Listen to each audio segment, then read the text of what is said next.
A mais uma videoaula hoje. Hoje a gente vai continuar falando do assunto que a gente começou a falar na semana passada. Então a gente vai continuar falando ali sobre a biologia da conservação e a gente vai começar conversando sobre unidades de conservação. Então só para a gente contextualizar, o que vem acontecendo? Nós, seres humanos, né, devido ao intenso desenvolvimento econômico, a gente utiliza cada vez mais os recursos naturais, certo? Ou seja, a gente acaba utilizando às vezes mais recursos do que a natureza é capaz de repor. E além disso tudo, as nossas atividades elas acabam interferindo, impactando ali no ambiente em que outros seres vivos vivem, se desenvolvem, se reproduzem. Então isso acaba gerando sérios problemas ambientais para o próprio ser humano, porque ele depende do planeta para sobreviver. Então é de extrema importância a gente conservar a biodiversidade como uma garantia, né, da possibilidade e da continuidade na vida da Terra. Para a gente garantir que a gente continue a sobreviver, né, para garantir que a gente continue tendo vida na Terra, é necessário conservar a biodiversidade. Tudo bem? E uma das principais medidas para a preservação da biodiversidade é a manutenção de áreas conservadas em diferentes ecossistemas. E com isso a gente consegue preservar habitat ideal, garantir alimento, abrigo e condição de reprodução. Tudo bem? E aí essas áreas, por que é importante isso? Essas áreas elas acabam ajudando a manter um equilíbrio climático do planeta, beneficiam os ecossistemas e as espécies como um todo, e além disso, elas têm a possibilidade de garantir as populações tradicionais, como por exemplo as populações ribeirinhas, que são aquelas populações que vivem no entorno de rios, e até mesmo os indígenas, a desenvolverem suas atividades de maneira sustentável, tá? Então, isso é importante, tanto para a conservação de habitats, né, para manter o equilíbrio climático, beneficiando ecossistemas e espécies, né, porque a gente vai ter ali um habitat ideal, alimento, abrigo, condição de reprodução, então eu vou estar favorecendo as espécies ali, e também eu consigo favorecer as populações tradicionais para que elas desenvolvam as atividades de maneira sustentável, ok? Bom, e aí, com o objetivo justamente de manter essas áreas conservadas, de garantir os recursos naturais necessários para o desenvolvimento dos seres vivos, é que foram surgindo as unidades de conservação. Mas o que são essas unidades de conservação? Bom, as unidades de conservação, elas são espaços territoriais, tá? Incluindo seus recursos ambientais, que tenham características naturais relevantes, e que tem a função, então, as unidades de conservação, elas vão ter a função de assegurar a representatividade de amostras significativas e ecologicamente viáveis das diferentes populações, habitats e ecossistemas do território nacional, permitindo assim que a gente preserve o patrimônio biológico existente. Então, o que eu quero dizer? São áreas que têm características naturais relevantes e que são protegidas ali pelo poder público com o objetivo de conservação. Tudo bem? Bom, as unidades de conservação, elas asseguram às populações tradicionais, como eu falei para vocês, o uso sustentável dos recursos naturais, né, de forma racional, e ainda vão propiciar a essas comunidades, né, o desenvolvimento de atividades econômicas sustentáveis. Então, é uma fonte de renda, acaba sendo uma fonte de renda, né, sustentável ali para a comunidade no entorno dessas áreas, dessas unidades de conservação. Tudo bem? Bom, qual é o objetivo da unidade de conservação? Como eu até comecei a falar com vocês ali no início, elas foram criadas com o objetivo de manter áreas conservadas, tá? Essas áreas que têm o quê? Características naturais relevantes, tá? Que eu vou ter ali, vou assegurar uma representatividade de amostras significativas e ecologicamente viáveis de diferentes populações, habitats e ecossistemas.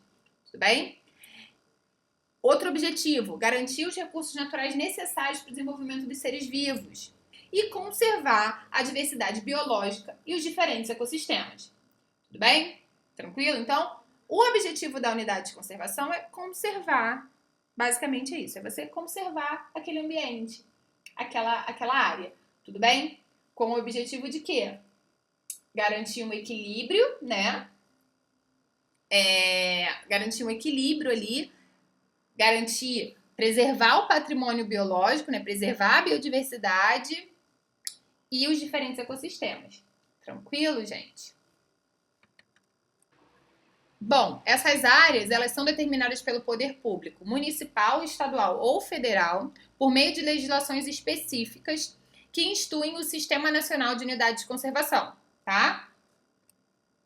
E as unidades de conservação federal, atualmente a gente tem mais de 330 unidades, tá? Elas são administradas pelo Instituto Chico Mendes de Conservação da Biodiversidade, tudo bem? Então aqui a gente tem alguns exemplos, ó, marcados aqui em vermelho, de algumas unidades de conservação, tá? Só para vocês terem noção, a gente tem unidade de conservação no Rio, em Minas, São Paulo, no Maranhão, no Ceará, no Rio Grande do Norte. Então a gente tem em vários locais, ok? Então, gente, vocês vão ver que existem dois tipos de unidades de conservação. A gente vai começar a conversar sobre as unidades de conservação de proteção integral. O que isso quer dizer? Para esse tipo de unidade de conservação, o principal objetivo é a proteção da natureza. Então, nesse tipo de unidade de conservação, a gente tem umas regras e normas mais restritivas. O que eu quero dizer com isso? Por exemplo, essas áreas elas não podem ser habitadas por seres humanos. Ou seja, só é permitido fazer uso indireto dos recursos naturais dessas áreas. Ou seja, eu só posso utilizar os recursos naturais de maneira que eu não envolva consumo, coleta ou dano, tá? Exemplos de atividade de uso indireto dos recursos naturais: recreação em contato com a natureza, turismo ecológico, pesquisa científica, educação e interpretação ambiental e dentre outras. Todas essas atividades aqui não envolvem consumo, coleta ou dano dos recursos naturais, ou seja, eu estou usando eles de maneira indireta. Então, esse é o único tipo de utilização que é permitida nessas unidades de conservação de proteção integral. Tudo bem? Existem algumas categorias, tá? Dessas unidades de proteção integral. São elas: estação ecológica, reserva biológica, parques nacionais, monumento nacional e refúgio de vida silvestre. A gente vai falar agora sobre cada uma delas, começando pelas estações ecológicas. Bom, as estações ecológicas elas são voltadas para a preservação da natureza e para a realização de pesquisas que precisam de autorização para ser realizadas, tudo bem? Então, são voltadas para a preservação da natureza, porque é uma unidade de proteção integral. E elas podem ser utilizadas para pesquisas, mas eu preciso de autorização para que isso seja realizado, ok? Então, o turismo nesse tipo de unidade de conservação é proibido. Somente é permitida a visitação com objetivos educacionais, tá? Uns exemplos: Estação Ecológica da Terra do Meio, Estação Ecológica de Iquê, de Murici, de Tamoios, aqui no Rio. Então, tem várias estações ecológicas espalhadas, tá? Só para vocês terem uma noção. Então, outro tipo de unidade de conservação de proteção integral é o que a gente chama de reservas biológicas. O principal objetivo da reserva biológica é preservar o conjunto de seres vivos que compõem a biodiversidade daquele local, certo? Então, as únicas ações permitidas nesses locais, nas reservas biológicas, são aquelas que estão relacionadas à recuperação dos ecossistemas que tenham sido alterados, tá? Exemplos de algumas reservas biológicas que a gente tem aqui no Brasil. Temos a Reserva Biológica das Araucárias, no Paraná, a Reserva Biológica de Poço das Antas, no Rio de Janeiro, do Atol das Rocas, no Rio Grande do Norte. Está aqui uma imagem da Reserva Biológica do Atol das Rocas, tá? Essa construção que está aparecendo aqui na imagem, ao fundo, ela abriga a central de pesquisa, tá? Bom, outro tipo de unidade de conservação de proteção integral são os parques nacionais. Os parques nacionais, eles são as unidades de conservação que garantem a maior interação entre o visitante e a natureza. Tudo bem? Porque eles vão permitir atividades recreativas, educacionais, turismo ecológico e além das pesquisas científicas. Tudo bem? Exemplos: Parque Nacional da Serra da Bodoquena, da Serra da Canastra, da Lagoa dos Peixes, e aqui tá o Parque Nacional dos Lençóis Maranhenses, tá? No Maranhão, tudo bem? Então, você pode realizar atividades recreativas, educativas, turismo. Então, ele permite essa maior interação entre o visitante e a natureza, tudo bem? Temos também os monumentos naturais. Os monumentos naturais são os locais com características naturais raras e de grande beleza, tudo bem? E nesses locais é permitida a visita turística para contemplação, mas são necessários vários cuidados e controle para a preservação do local, tudo bem? Exemplo, a gente tem um monumento natural do Rio São Francisco, temos os pontões capixabas e temos aqui na foto o monumento natural das falésias de Beberibe, no Ceará, tudo bem?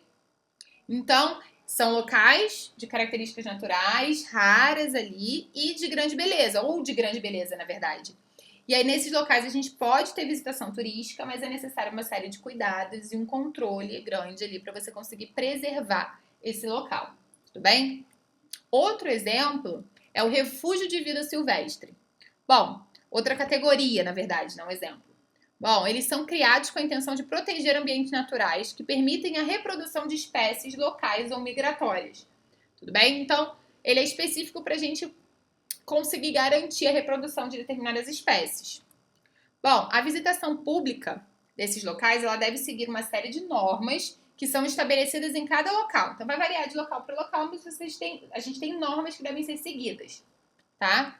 E no Brasil, atualmente são cadastrados mais de 30 refúgios de vida silvestre que também vão contribuir para a manutenção da biodiversidade, né? Claro, eu estou preservando aquela espécie porque eu estou conservando o local em que ela se reproduz. Tudo bem? Exemplos: refúgio da vida silvestre da Ilha dos Lobos, do Rio dos Frades, da Ariranha Azul, na Bahia. E aqui tem o exemplo do Rio dos Frades, também na Bahia, aqui em Porto Seguro, tá? A imagem para vocês verem. Então, gente, como eu falei para vocês, existem dois tipos de unidades de conservação. A gente falou sobre as unidades de conservação de proteção integral, a gente falou sobre cada uma das categorias, né? E agora a gente vai começar a conversar sobre as unidades de conservação de uso sustentável. Então, o que são essas unidades de conservação de uso sustentável? São áreas que vão visar conciliar a conservação da natureza com o uso sustentável dos recursos naturais. Ou seja, nesse tipo de área, né, nesse tipo de unidade de conservação, é permitida a presença de moradores. E um dos objetivos é desenvolver a conservação da natureza associada ao uso sustentável dos recursos naturais, desde que as atividades que sejam ali realizadas não prejudiquem as espécies nativas do ambiente a longo prazo, tudo bem?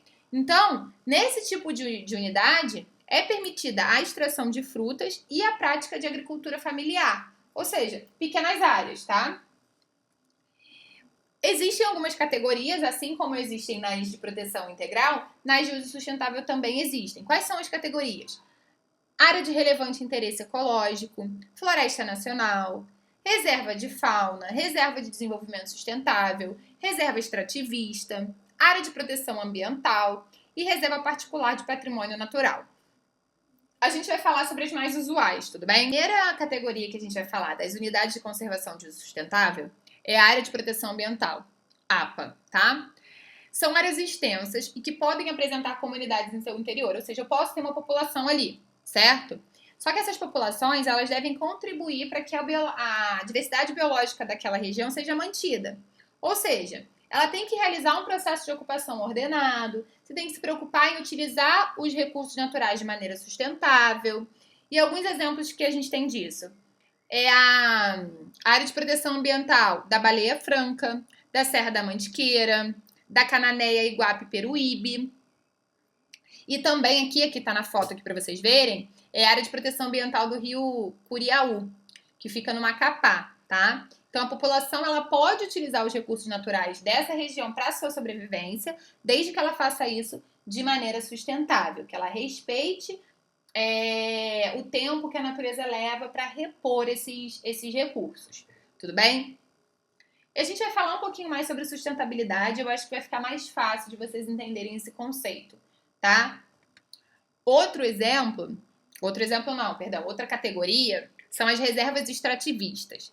Nas reservas extrativistas, as populações locais elas podem coletar alimentos, elas podem realizar agricultura de subsistência e criar animais de pequeno porte de maneira sustentável. Tudo bem? O objetivo da reserva extrativista é proteger as populações que vivem nessas áreas, a sua cultura e os seus recursos naturais, né? Na verdade, os recursos naturais que elas utilizam para a sobrevivência. Tudo bem? E aí, exemplo, a gente tem a reserva extrativista do Rio Xingu, de Chico Mendes, do Lago do Cedro, da Marinha do Arraial do Cabo, tá? Então, por exemplo, a gente tem aqui uma imagem, né, de açaí, de vários cestos de açaí. Porque acontece? Nessas reservas extrativistas podem ser realizadas a agricultura familiar, como eu falei para vocês, e a coleta de maneira sustentável. O açaí é um exemplo disso, que é coletado em várias reservas da região norte. Tudo bem? Mas só para vocês entenderem um pouquinho. Então, o objetivo aqui maior é proteger a população que vive nessas áreas. Então, a última categoria que a gente vai falar, né, de unidade de conservação de uso sustentável, são as áreas de relevante interesse ecológico, tá? Essa sigla é a sigla que é utilizada. Tudo bem? Então, essas áreas, elas geralmente têm uma extensão pequena e pouca ou nenhuma ocupação humana. E aí, o que acontece? Essas áreas são geralmente demarcadas, né, instituídas, por abrigarem espécies raras e para manutenção dos ecossistemas, tá? Um exemplo disso aqui, a gente tem vários exemplos, né? Temos aqui as áreas de relevante interesse ecológico da Serra da Abelha, do Javari Buriti, da Capetinga Taquara e também, por exemplo, a do Vale dos Dinossauros, que fica na Paraíba, que é uma área de relevante interesse ecológico porque ela é um sítio arqueológico.